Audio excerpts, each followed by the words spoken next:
ప్రభుత్వ ఉద్యోగులు యోగా సాధనతో ఒత్తిడిని జయించాలని ఎన్టీఆర్ జిల్లా కలెక్టర్ లక్ష్మీశా పిలుపునిచ్చారు.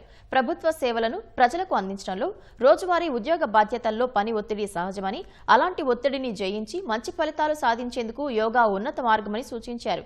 జిల్లా ఆయుష్ శాఖ విజయవాడ నగరపాలక సంస్థ ఆధ్వర్యంలోని నగరంలోని శారదా కళాశాల వద్ద నిర్వహించిన యోగా కార్యక్రమంలో కలెక్టర్లు లక్ష్మీశా, ఉద్యోగులు, సంఘాల నేతలతో కలిసి యోగాసనాలు వేశారు. ప్రభుత్వ ఉద్యోగులు ప్రతిరోజు కొంత సమయాన్ని యోగాకు కేటాయించాలని కలెక్టర్ సూచించారు. జిల్లాలో 15,000 మందికి యోగాను నేర్పేందుకు వీలుగా యోగాంధ్ర కార్యక్రమాలు చేపడుతున్నామని, వీటిలో ఉద్యోగులు కీలక భాగస్వాములై విజయవంతం చేయాలని కలెక్టర్ లక్ష్మీశా పిలుపునిచ్చారు. జిల్లాలో ఈ నెలలో దాదాపుగా 10 నుంచి 15,000 మందికి యోగా నేర్పించాలి. వాళ్ళు యోగా ప్రాక్టీస్ చేస్తూ వాళ్ళ ఫిట్నెస్ పెంచుకుంటూ వాళ్ళు పనిలో వాళ్ళ ప్రొడక్టివిటీ పెరగడానికి ఇది అవకాశం ఇస్తుంది. కాబట్టి యోగాంధ్ర 2025కి ఇచ్చేస్తున్న ప్రతి ఒక్కరికి ధన్యవాదాలు. అలాగే ప్రతి ఒక్కరు ప్రాక్టీస్ చేయాలి. ఇంట్లో చేయొచ్చు, ఆఫీస్లో చేయొచ్చు, ఈవెన్ మనము వాక్ వెళ్ళినప్పుడు అక్కడ పబ్లిక్ ప్లేస్లో చేయొచ్చు. ఎన్టీఆర్ జిల్లాలో ఏదైతే బీఆర్టీఎస్ రోడ్ ఉందో దీన్ని యోగా స్ట్రీట్గా కూడా డిక్లేర్ చేయడం జరిగింది.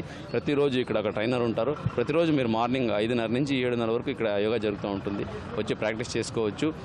యోగా వల్ల మనము రిలాక్స్గా ఉంటాము, టెన్షన్స్ ఉండదు. ఈ బీపీ ఏమైనా ఉన్నాయి ఇవన్నీ ఏం జబ్బులు ఏమి రావు. అందరూ ఆరోగ్యంగా ఉండాలి. ఆరోగ్యంగా ఉంటేనే మనం ప్రొడక్టివిటీ పెరుగుతుంది. మనం బాగా పని చేయగలుగుతాము. ఆ పని చేయగలిగితేనే విజన్ ఆంధ్ర 2047 లక్ష్యాలు అయితే ఉన్నాయో దాన్ని సాధించడానికి ఇవన్నీ దోహదపడుతుంది.